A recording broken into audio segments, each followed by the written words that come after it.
Assalamualaikum warahmatullahi wabarakatuh. My name is Ulfan Hasana. My student ID number is A1M220071 and I'm from class A. Today we are going to talk about tenses that express the future, mengekspresikan masa depan. We are going to learn about simple future tense.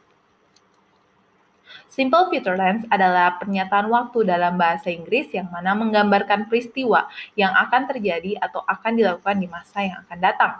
About function atau future, simple future tense memiliki function to express something that will be done in the future, untuk mengekspresikan sesuatu yang akan dilakukan di masa yang akan datang. Selain itu, tenses ini memiliki fungsi untuk menyatakan pekerjaan atau aktivitas yang akan segera dilakukan. Yang kedua, mengungkapkan prediksi yang tidak menentu waktunya. Yang ketiga, mengungkapkan permohonan atau permintaan. Dan yang keempat, mengungkapkan janji.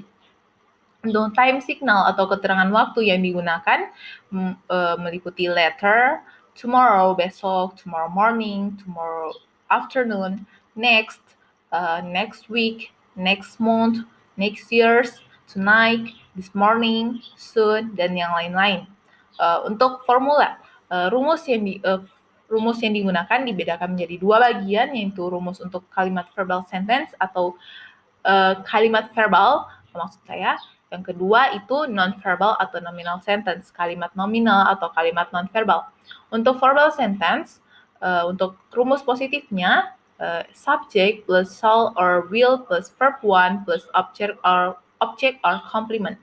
Kalimat negatifnya, subject plus shall or will plus not plus verb 1 plus object or complement. Dan kalimat interrogatifnya, shall or will plus subject plus verb 1 plus object or complement plus tanda tanya.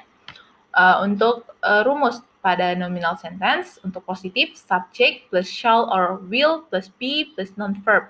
Negatifnya, shall plus subject plus shall or will plus not plus be plus non-verb kalimat interrogatifnya, shall or will plus subject plus be plus non-verb plus tanda tanya. Untuk non-verb yang dimaksud bisa meliputi adverb atau kata sifat, maksudnya adverb kata pelengkap, adjektif kata sifat, dan noun atau kata benda. Sebelum kita masuk ke contoh kalimatnya, ada beberapa catatan yang perlu kita perhatikan di tenses ini. Yang pertama, shall is used if the subject of the sentence is I and we. Shall digunakan jika subjek di dalam kalimat adalah I, saya, and we, kita atau kami. Yang kedua, will is used if the subject of the sentence is you, they, she, he, and it.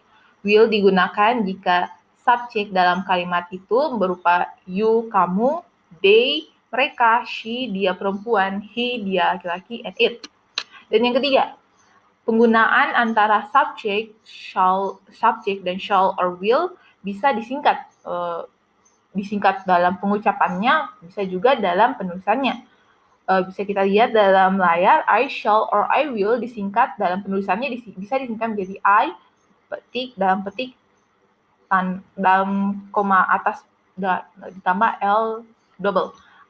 Terus we shall or will sama saja, we petik L double, you will, they will, he will, she will, it will sama saja.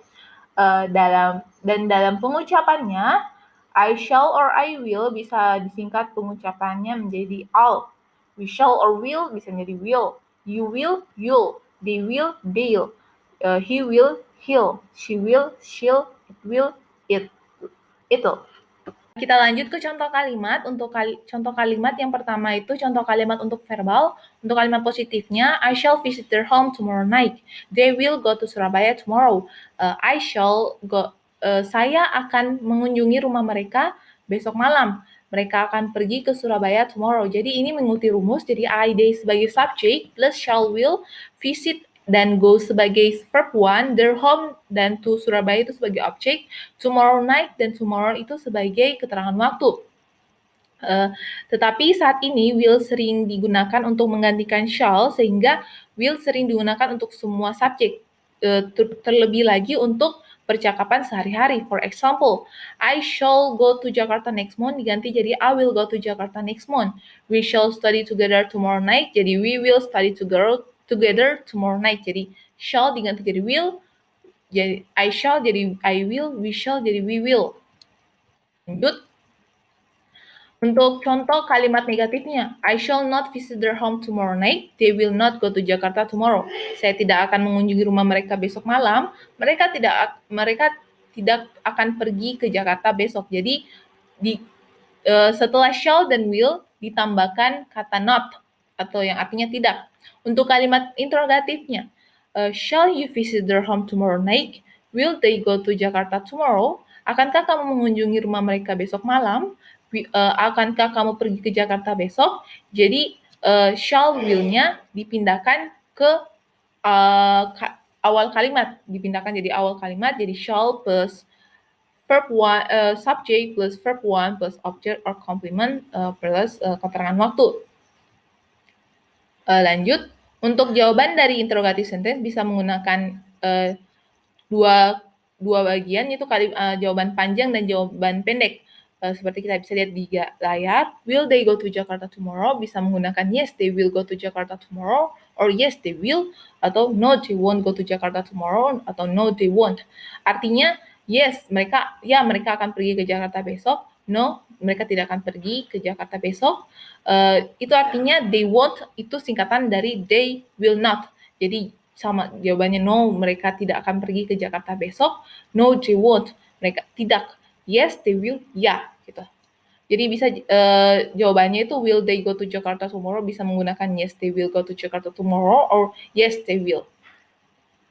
Lanjut, untuk contoh kalimat verbal untuk positifnya, I shall be a doctor, she will be a nurse. Dia akan menjadi seorang dokter atau saya akan menjadi seorang dokter atau dia akan menjadi seorang perawat. Untuk kalimat nominal sentence ini menggunakan a doctor, a nurse sebagai noun-nya. Jadi subject plus shall plus be plus non-verbalnya itu menjadi noun.